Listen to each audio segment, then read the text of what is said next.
I'm Aaron. I'm Luke. I'm Sarah. I'm Matt. We're Rend the Heavens. I guess we want to take our time, I guess, with the music and with the writing and things like that. And we definitely don't just kind of pump out songs, and we've never been like that. And we lived in Nashville for 3 years and kind of saw that side of the music industry and everything, and just how bands have to kind of pump out songs and albums and kind of the money side of the industry, and got a little bit turned off to it. And I don't know, it's just never been what we're about. We like to take our time, and the bands, I feel like that our influences are pretty diverse here among the band members, but I think sort of generally the bands that we like are bands that are maybe do take their time. The songs are well crafted, well put together, and so yeah, that's just kind of an inspiration to us, I guess. I would say, I mean, we're independent. We're on our own. There's not somebody else's a lot of money that we're borrowing that's propping us up. It's all what we earn, and so it's definitely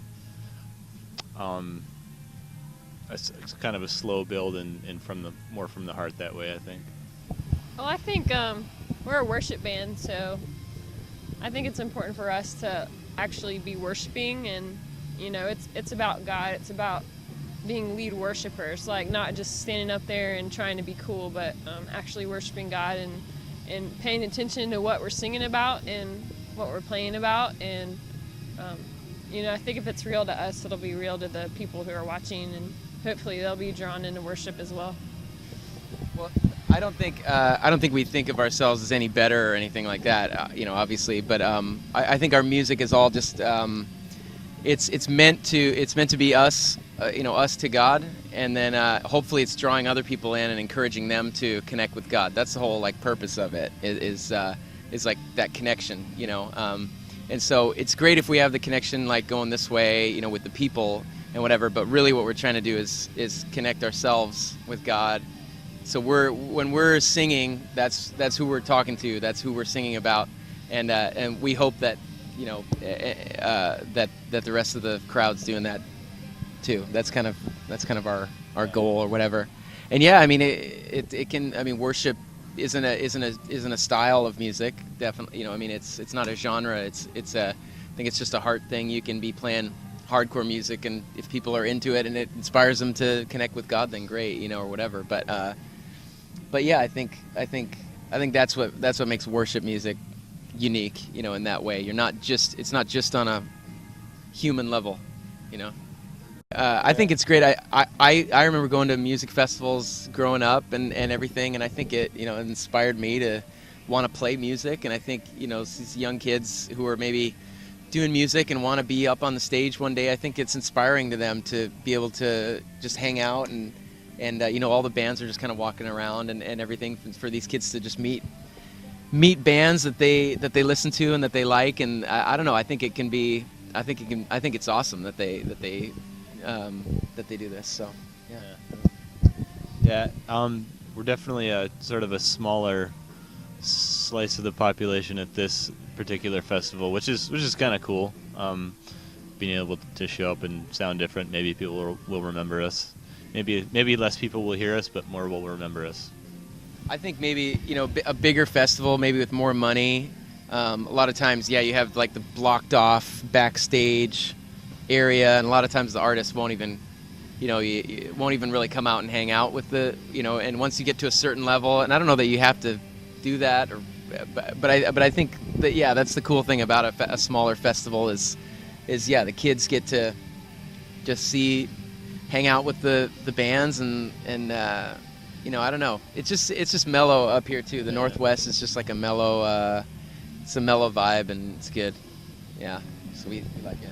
Yeah, it's definitely refreshing just from normal day life. I feel like when we were kids, everybody learned about stranger danger, and just nobody talks to each other because everybody's a rapist or whatever. And here you people, for whatever reason, feel like they can trust each other and they just talk to each other, and nobody rapes each other, and it's fine.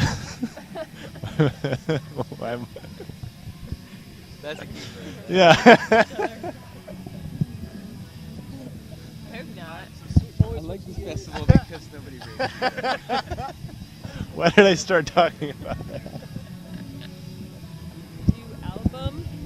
Working on a new album. We're writing some songs right now, and hoping to record in the next few months. And all new material, full length, and it's going to be called "Dreaming of Eternity." And Aaron's a good songwriter. I'm starting work on a solo album. He's doing it with me. Always trying to get your foot in the door. Plug. I also have a webcomics, stickworldcomics.com. Booyah! I learned how to make our own records when we were in Nashville, and we're a somewhat technical bunch. And like Sarah does all our website and all of our graphic design for like our CDs and T-shirts and everything.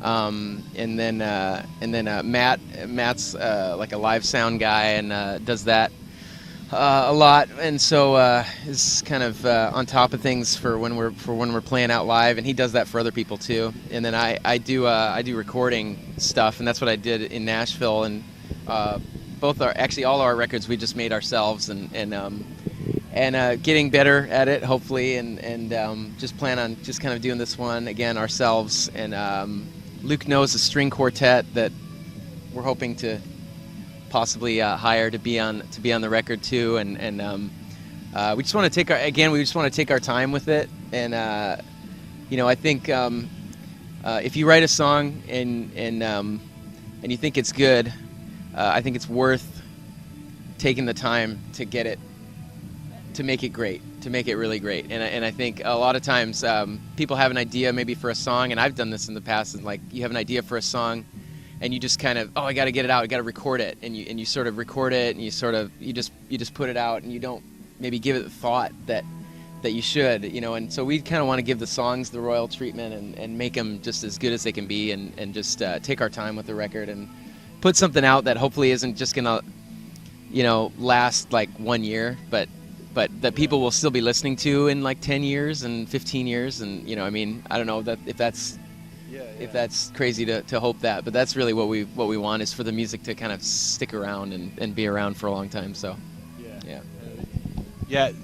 going back to your question a little bit about how maybe we distinguish ourselves, I do feel like this is music I'll be fine with in 15 years, and it's not like we're not like a stage antics band that I'm going to be embarrassed about in 10 years.